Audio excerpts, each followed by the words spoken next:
Hola, buenas tardes. Soy Camila Briones, interna de medicina, y hoy les traigo esta ayudantía de traumatología sobre lesiones traumáticas de rodilla, la cual fue organizada por la Federación Internacional de Estudiantes de Medicina de la Universidad Católica del Maule. Bueno, a modo introductorio, algunas generalidades sobre la rodilla, y es recordar que es la articulación más grande del cuerpo, vive de estación, soporta la mayor cantidad de peso corporal y posee una excelente estabilidad gracias a sus ligamentos. En cuanto a su movilidad, la principal que obtiene es la flexoextensión, que va desde los 0 hasta los 135 grados. Pero también presenta como secundariamente otros tipos de movimientos que son la rotación y el varo y valgo. Así podemos encontrar diferentes tipos de lesiones, ya sean agudas o crónicas, y traumáticas o degenerativas. Ahora, recordando un poco las estructuras que conforman la rodilla, tenemos a los meniscos y ahí es donde encontramos tanto un menisco medial como uno lateral que veremos más adelante. Ligamentos tenemos principalmente 4, que son el cruzado anterior, el cruzado posterior, el colateral medial y el colateral lateral. Y obviamente, como todos sabemos, está formado por 3 huesos, el fémur distal, la patela y la tibia proximal. Y todas estas estructuras son las que están propensas a dañarse. Bueno, para comenzar, vamos a partir viendo las lesiones meniscales. Bueno, y antes de comenzar de lleno con las lesiones, repasar un poco de anatomía. Recordar que los meniscos son 2 estructuras fibrocartilaginosas que se encuentran ubicados entre las superficies articulares del fémur y la tibia. Su principal función es aumentar la congruencia articular, dado que hacen coincidir una superficie convexa sobre una plana. También participan en la absorción de impactos, en la estabilización pasiva y en la lubricación del cartílago articular. Y otra cosa que es importante que podemos ver en esta foto de acá es que el menisco lateral tiene forma de C y es más cerrado, y que el menisco medial es un poco más abierto, tiene forma de semicírculo, así como se puede ver acá. Esta diapositiva la puse más que nada para recordar que los meniscos son aneurales y que están escasamente irrigados, y que histológicamente se pueden dividir en una zona roja-roja, una roja-blanca y una blanca-blanca. La única zona que tiene vasculatura es la zona roja-roja. La roja-blanca y la blanca-blanca son avasculares. También saber que los mecanismos de lesión tienen una distribución bimodal, que los jóvenes y deportistas van a presentar lesión aguda causada generalmente por un trauma indirecto, y el mecanismo más frecuente es por una rotación con rodilla en semiflexión con el pie fijo al suelo, como se puede ver acá en la imagen. Y que en los mayores de 50 años va a ser principalmente una lesión crónica de etiología degenerativa, y la rotura más frecuente que se ve en los meniscos es la de libro abierto, como vamos a ver a continuación. Así es como tenemos que las lesiones meniscales se pueden clasificar en 6 tipos según el tipo de desgarro. Tenemos las verticales longitudinales, que son frecuentes y generalmente se asocian a lesiones del ligamento cruzado anterior.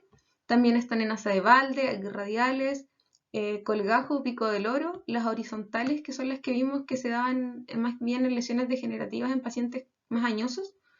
Y también las hay complejas.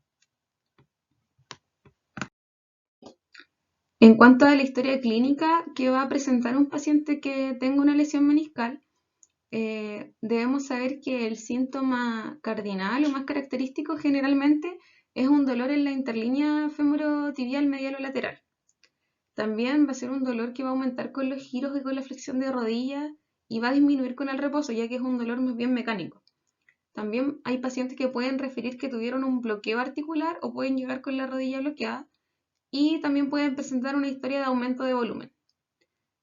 Los signos que podemos encontrar, si es una lesión crónica de larga data, puede haber atrofia muscular, principalmente del cuádriceps.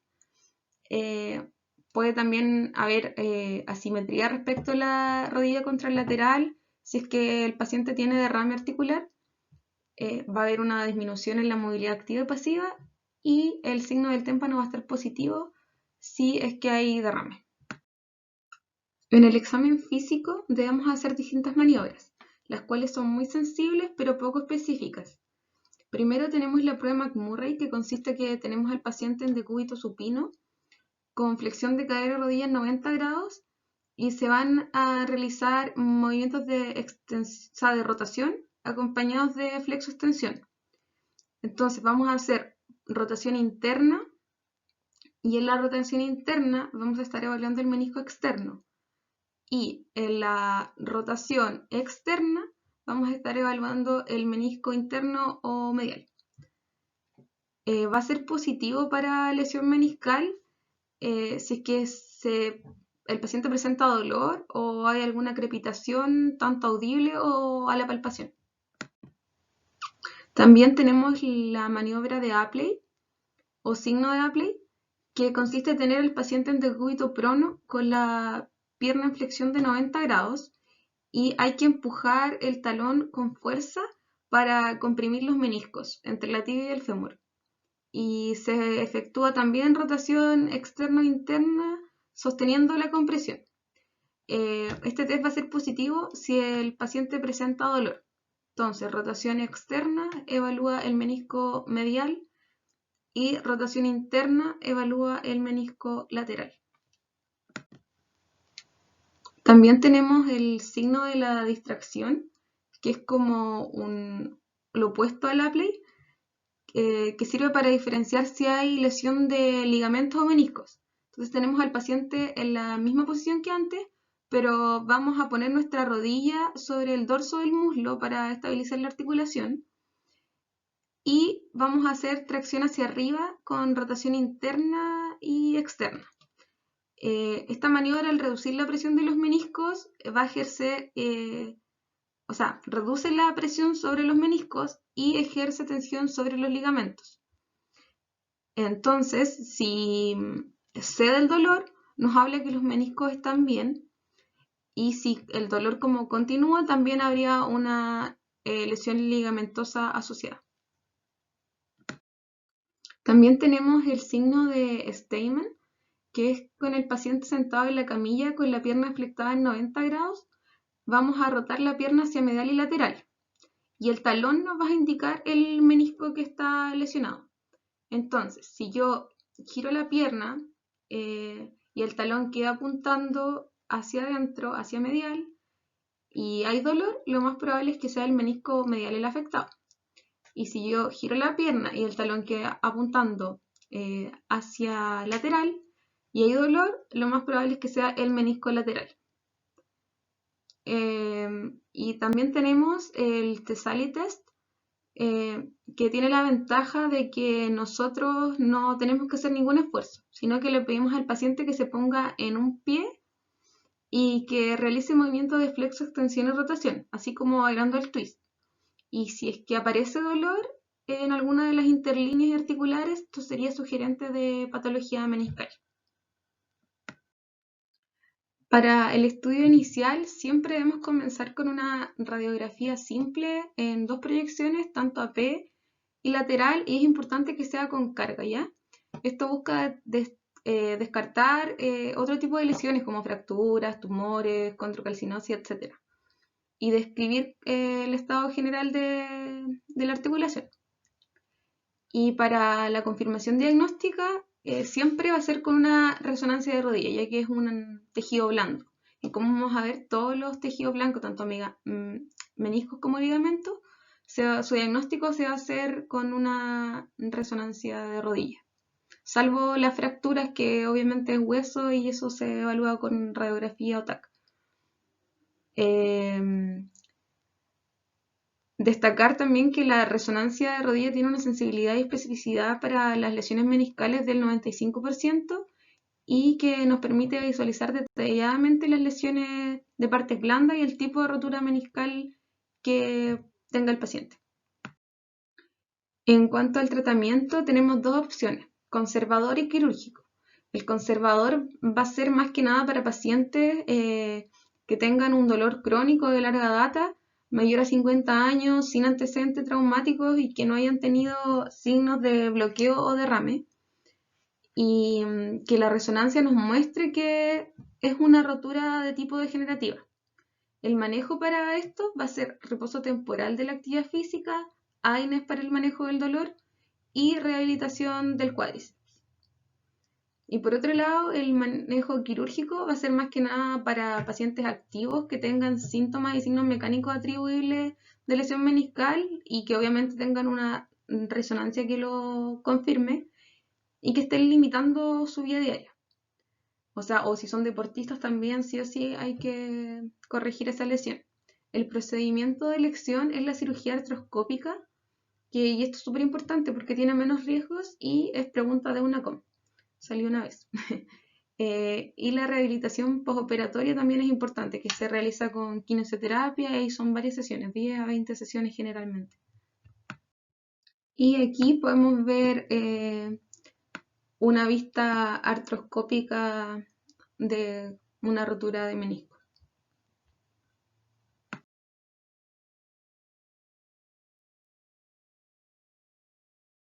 Recordar también un poco de anatomía, que el ligamento cruzado anterior se origina en la región posteromedial del cóndilo femoral lateral, desde donde se dirige hacia anterior y hacia medial para insertarse justo medial al cuerno anterior del menisco medial.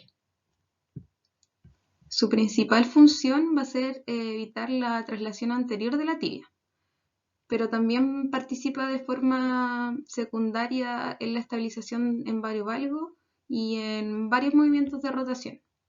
Y es el que más frecuentemente se lesiona de los cruzados. Saber también que de forma secundaria el ligamento cruzado anterior estabiliza en variovalgo y en movimientos de rotación. En cuanto a su mecanismo, se lesiona más frecuentemente que el cruzado posterior. Generalmente es en deportistas, se debe a un trauma indirecto que puede ser con la rodilla en hiperextensión, o también otra frecuente es la desaceleración brusca cuando la pierna está como en rotación externa de la tibia asociado a valgo y a semiflexión, como se ve en la imagen de acá, aquí, o también en la imagen de arriba. Y la de abajo es más que nada, hay como una hiperextensión. En la historia clínica de los síntomas, como lo más característico de las lesiones de ambos cruzados es la sensación de inestabilidad. También el paciente puede describir que tuvo un chasquido al momento de la lesión y puede haber dolor asociado al mecanismo descrito de lesión y también incapacidad para seguir la actividad. Por ejemplo, estaban jugando básquetbol o fútbol y no pudieron seguir jugando. En cuanto a los signos, puede haber aumento de volumen de la rodilla afectada, que sería por derrame. El signo del cajón anterior va a ser positivo si estamos evaluando al cruzado anterior. La movilidad va a estar reducida y va a haber dificultad para realizar carga. Al examen físico, en la inspección, vamos a ver que hay derrame articular que se debe a una hemartrosis, ya que el ligamento sangra. Va a haber dificultad para la carga y movilidad reducida, como habíamos mencionado. En la palpación tenemos que buscar el signo del témpano, ya que para ver si hay derrame, y también ver si hay puntos dolorosos y evaluar el ligamento colateral medial, que muchas veces se lesiona asociado al cruzado anterior. Y pruebas específicas que hay para evaluar el cruzado anterior está el Lachman, el cajón anterior y el pivot shift. En cuanto a la maniobra de Lachman, es la más útil para evaluar lesiones del ligamento cruzado anterior en el contexto agudo. Para practicar esta prueba, la rodilla se coloca en flexión de 30 grados y vamos a tomar el fémur distal con una mano, mientras con la otra vamos a mover la tibia hacia adelante. Y si hay sensación de aumento de la movilidad y ausencia de limitación final, esto nos indica una lesión del ligamento cruzado anterior. Y según cuánta traslación anterior hay, esta maniobra se clasifica en distintos grados. Tenemos el grado 1, que es que se traslada de 0,3 a 0,5 centímetros. El grado 2, que es de 0,5 a 0,1. Y el grado 3, que sería de 1 a 1,5 centímetros. Otra prueba es el cajón anterior, que igual es muy buena porque es fácil de recordar, porque el cajón anterior es del ligamento cruzado anterior y el cajón posterior lo vamos a ver más adelante y es para el ligamento cruzado posterior, pero como lleva parte del nombre uno se acuerda más fácil. Y consiste en flectar la rodilla en 90 grados, fijar el tobillo a la camilla y desplazar la tibia hacia anterior, traccionando con las manos más o menos a nivel de la tuberosidad tibial. Y si es que uno nota como traslación, la maniobra es positiva. Es importante recordar que las maniobras siempre las tenemos que hacer con el paciente como relajado y ir comparando con la rodilla contralateral, porque a veces pueden ser medio hiperlaxos y eso tiende a confundir. También la maniobra de pivot shift es patognomónica de la lesión del cruzado anterior, pero es más preferible hacerla en el contexto de una lesión crónica. Y la vamos a practicar con la rodilla en extensión completa y hay que flexionar la rodilla a la vez que intentamos forzar valgo, o sea, como llevar la pierna hacia afuera. Y el resultado va a ser positivo cuando la tibia se reduce con un desplazamiento visible de la línea articular externa. En cuanto al estudio diagnóstico, es más o menos parecido a lo que vimos con los meniscos. Inicialmente siempre realizar una radiografía API lateral para descartar lesiones óseas y el diagnóstico se hace con una resonancia magnética de rodilla. Generalmente el manejo va a ser quirúrgico, ya que es un gran estabilizador de la rodilla, pero ¿en qué pacientes sobre todo se va a hacer el manejo quirúrgico? Es en pacientes que tengan alta demanda física, ya sea por actividad deportiva o laboral, según las expectativas que tenga el paciente y el grado de inestabilidad que tenga la rodilla. Previo al manejo quirúrgico es muy importante un tratamiento ortopédico de las lesiones asociadas y kinesiología para mejorar el rango de movilidad y como restituir el trofismo muscular, sobre todo del cuádriceps.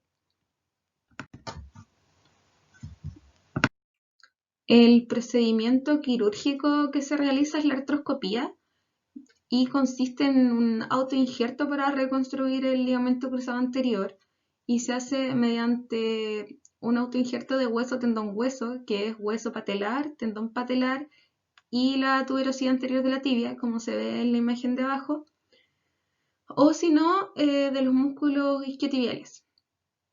Y son colocados a nivel del fémur y la tibia dentro de túneles óseos mediante distintos sistemas de fijación artroscópicos que hay.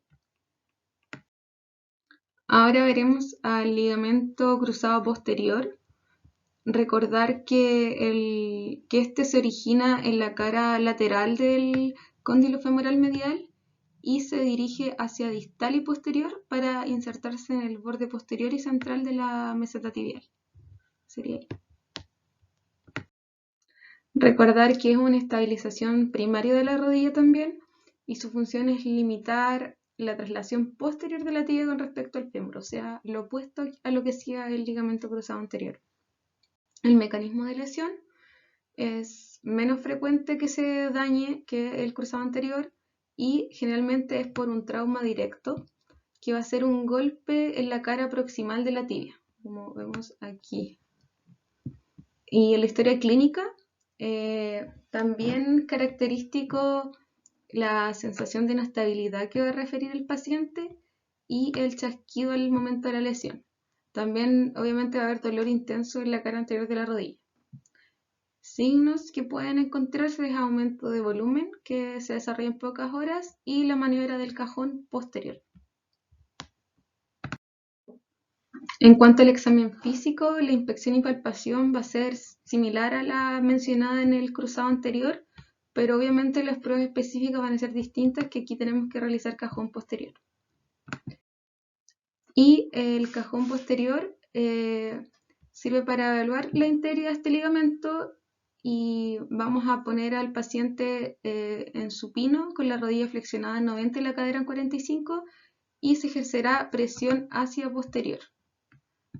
Entonces, si existe una lesión de este ligamento, se va a notar una traslación hacia atrás de la tibia sobre el fémur. Bueno, aquí un poco como las medidas para considerar positiva la prueba, que si hay será positiva si hay un desplazamiento posterior de 10 a 12 milímetros con la rodilla en posición neutra o 6 a 8 milímetros con la rodilla en rotación interna.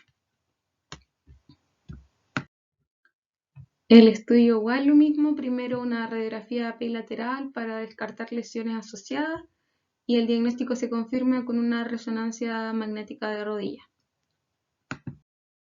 En cuanto al tratamiento, puede ser conservador o quirúrgico.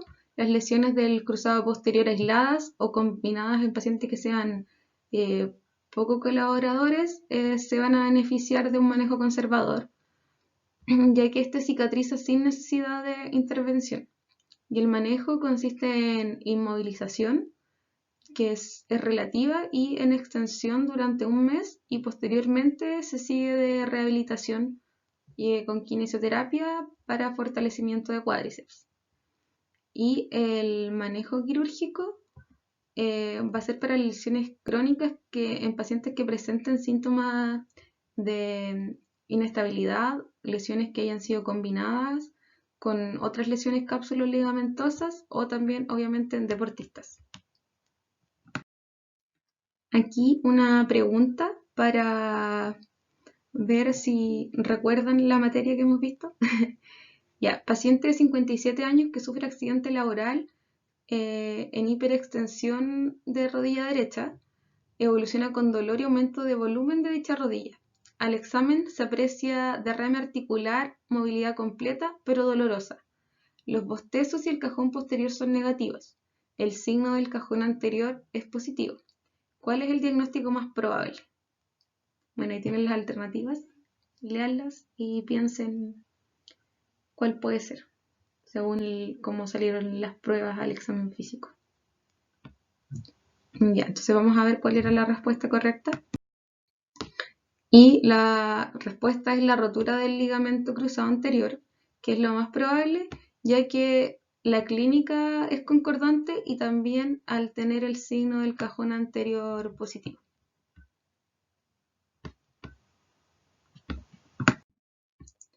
Ya, ahora vamos a ver la lesión de los ligamentos colaterales, que son como los últimos ligamentos que nos quedan. Aquí también recordar un poco de anatomía, que el ligamento colateral lateral parte del cóndilo femoral lateral hacia la fíbula y el ligamento colateral medial parte del cóndilo femoral medial hacia la cara medial de la tibia. En cuanto al mecanismo de lesión de los ligamentos colaterales, tenemos que el ligamento colateral medio va a tener como la lesión más frecuente de todos los ligamentos de rodilla y va a ser por un trauma indirecto o también puede ser directo y es un estrés en valgo forzado. Como podemos ver acá, el paciente en valgo y, a ver, voy a hacerlo con otro color. El paciente está en valgo su pierna o su extremidad y le llega un estrés externo directo. Y acá lo mismo, este jugador que le está llegando a alguien, aquí por el lado.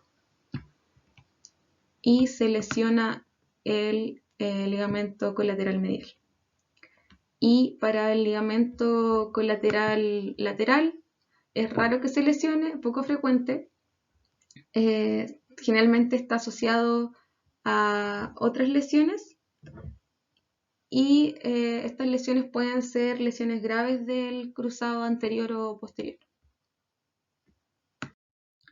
La historia clínica va a ser dolor e impotencia funcional según la gravedad. Destacar que es conocido como el esguince de rodilla y que signos que podemos encontrar es aumento de volumen de la rodilla afectada por derrame. Al examen físico lo mismo, aumento de volumen, la palpación, puede haber dolor al nivel del ligamento dañado y de las pruebas específicas, la más importante y que debemos saber es el signo del bostezo, tanto en valgo y varo forzado. Acá recordar también que le puse acá una mnemotecnia para recordar el valgo, que es valgo-salgo, o sea, el que sale es el talón. Entonces, ¿qué hacemos? Ponemos una mano a nivel de como lateral a la rodilla, que sería esta de acá, y esta mano hace una fuerza hacia adentro, otra mano en el tobillo llevando el talón hacia afuera, sería esta de acá. Entonces ahí estamos haciendo un valgo, ¿ya? Llevar la pierna hacia afuera, ¿ya? Entonces a esto se le llama bostezo en valgo y va a ser positivo si hay dolor y en este caso sería el ligamento colateral medial dañado, ya que bostezo es como de abrir la boca y el ángulo que se estaría abriendo sería este de acá al hacer este bostezo en valgo. Entonces, obviamente, esta zona de acá es la medial y el ligamento que está ahí es el colateral medial. Lo mismo sería el bostezo en varo, pero al revés. O sea, llevar el talón hacia adentro con la rodilla tratando de llevar hacia afuera y la pierna sería como hacia adentro. Y el ángulo que se abriría sería este de acá.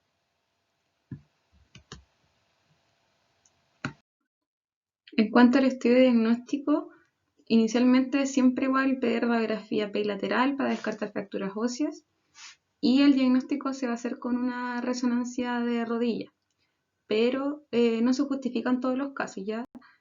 Solo en los casos que son más graves o en que hay un bostezo significativo mayor a 10 milímetros. Y el tratamiento de esto generalmente va a ser conservador. Va a consistir en manejar el dolor e inflamación, inmovilizar la rodilla mediante una férula articulada, kinesioterapia precoz para restablecer la movilidad y trofismo muscular. Y hay distintos tipos de lesiones, según como el daño que hayan tenido el ligamento. El tipo 1 es cuando hay solo elongación de las fibras, no hay rotura, y este requiere inmovilización de 1 a 3 semanas. El tipo 2 consiste en una rotura parcial y requiere de inmovilización de 3 a 6 semanas.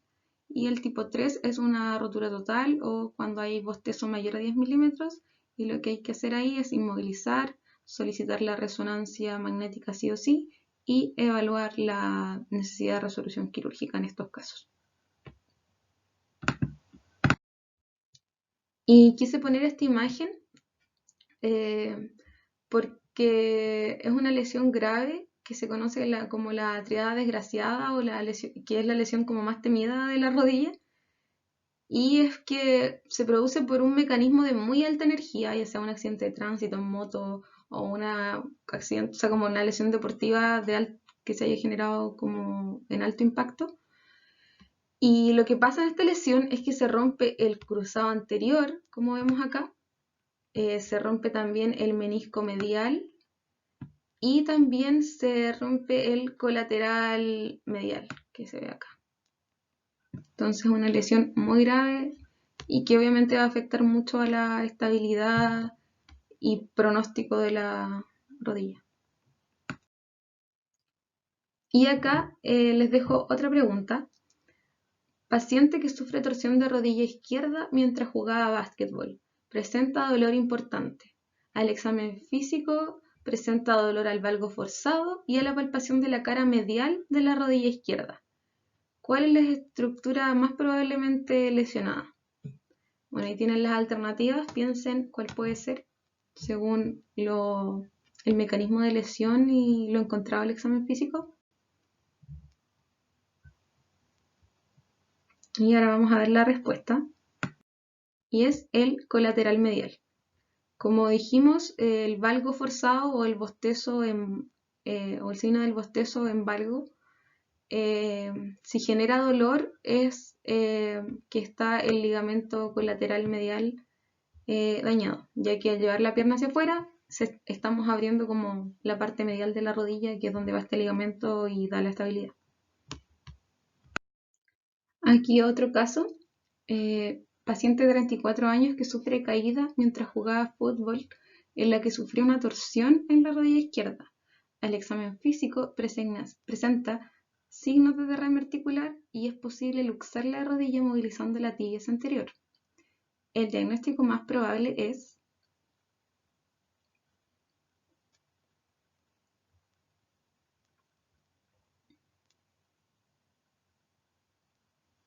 entonces veamos la respuesta.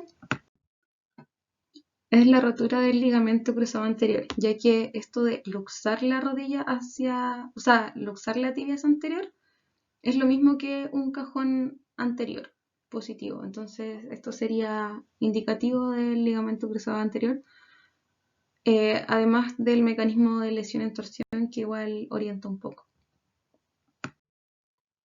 Caso 4, un paciente que sufrió una torsión de rodilla mientras jugaba básquetbol, evolucionando con dolor en la cara lateral de la rodilla sin impedimento de la marcha. Al examen físico se aprecia dolor en la palpación de la cara lateral de la rodilla y el varo forzado, sin signos de inestabilidad ni de derrame articular. La maniobra de Apley es negativa. El diagnóstico más probable es, aquí recuerden, el varo forzado. ¿Qué evaluaba el varo forzado?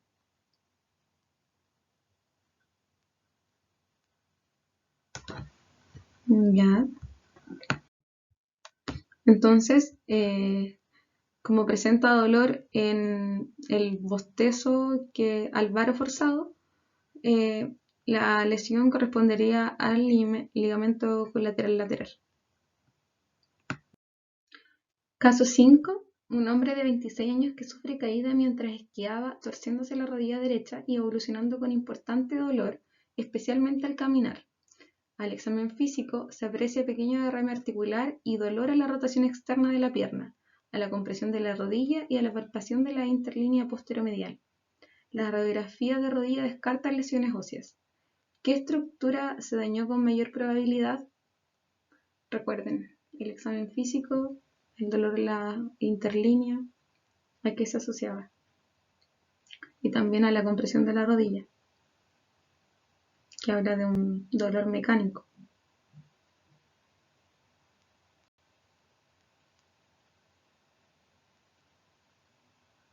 Ya, veamos la respuesta. Y sería el menisco medial, ya que presenta dolor en la interlínea posteromedial, eso es como muy sugerente. Además, el dolor a la rotación externa y a la compresión también, que nos habla como este dolor mecánico que es típico de los meniscos. El caso 6, un paciente sufre un golpe directo sobre la pierna derecha al ser barrido mientras jugaba fútbol. Evoluciona con dolor intenso de la rodilla derecha que le impide caminar. Al examen físico se aprecia derrame articular y destaca signo del cajón posterior. Las radiografías no muestran lesiones óseas y el diagnóstico más probable es, ya está fácil, o sea, el nombre ya lo dice.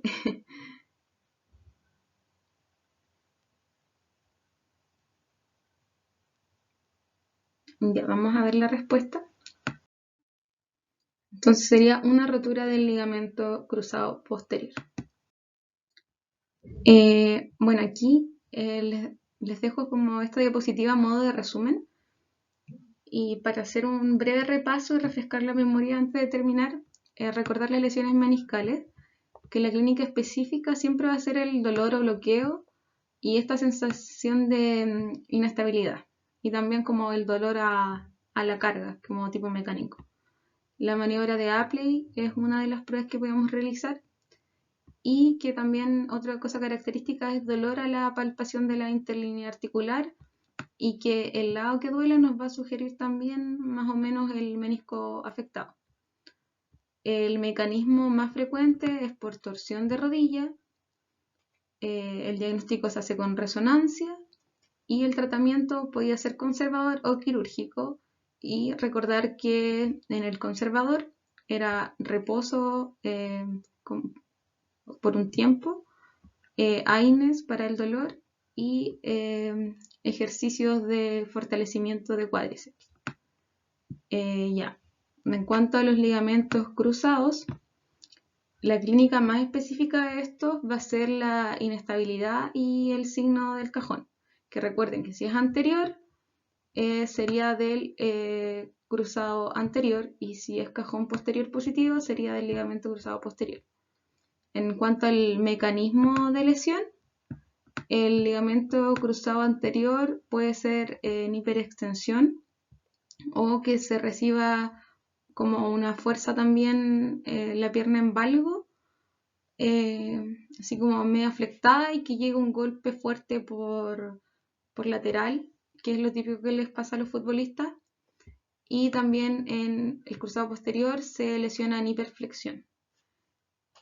O también un golpe directo sobre la cara anterior de la tibia, que también puede ser en los futbolistas clásicos cuando les llega una patada por adelante y se traslada la tibia hacia posterior. En cuanto al diagnóstico de resonancia también, y el tratamiento del cruzado anterior siempre va a ser quirúrgico y se hace mediante artroscopía, ya que es menos invasiva y tiene menos riesgo.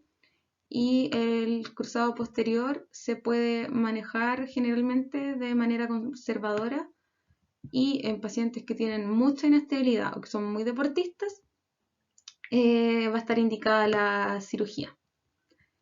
Y para finalizar los ligamentos colaterales, recordar el signo del bostezo. En varo, que sería como llevar la pierna hacia adentro, empujarla hacia adentro, nos indica si es que hay dolor, una lesión del colateral lateral. Y valgo, o sea, tratar de llevar la pierna hacia afuera, nos indica una lesión del colateral medial. El diagnóstico también se hace con resonancia y el tratamiento es conservador generalmente cuando no hay lesión significativa, y se utiliza un inmovilizador de rodilla, y que también se conoce como esguince de rodilla, como ya lo había mencionado anteriormente. Aquí está la bibliografía que utilicé, y eso. Y bueno, eso ha sido la presentación. Espero les haya gustado. Cualquier duda la pueden dejar en los comentarios y yo las voy a ir contestando. Así que muchas gracias, que tengan un buen día.